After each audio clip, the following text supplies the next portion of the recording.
To other news, environmental groups are calling for greater transparency at the Jamaican-based International Seabed Authority. This as the authority continues meetings in the coming week to set rules for deep-sea mining to begin in the island by as early as next year. By as early as 2023, deep-sea mining could start in Jamaica, but environmental groups are concerned about how the Jamaican-based International Seabed Authority, ISA, has been going about making the regulations to make that a reality. There was a 2-year clause that was triggered, so in July 2023, whether or not there are regulations in place, deep-sea mining can begin. So fisher folk don't even know that this conference is happening. You know, it's happening in Jamaica.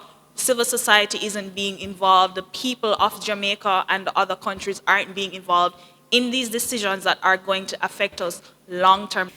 And the Deep Sea Conservation Coalition says environmental groups have also been given little information and opportunity to join the discussions on how the move will affect Jamaica and the world. This movement started in Pacific communities. These were the original frontline communities that would be the most impacted if this industry takes off.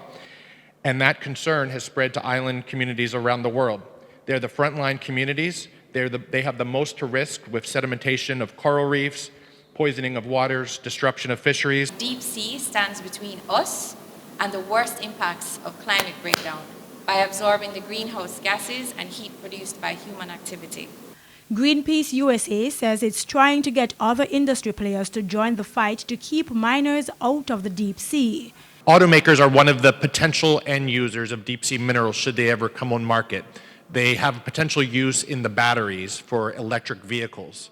And so because of that, it's very important that the big names in electronic vehicles join us in resisting this practice. We need to concentrate our efforts on developing technology and systems which reduce the use of raw materials and promote closed-loop recycling rather than investing in technologies that could cause irreversible damage to the health of our planet. Krista Campbell, TVJ News.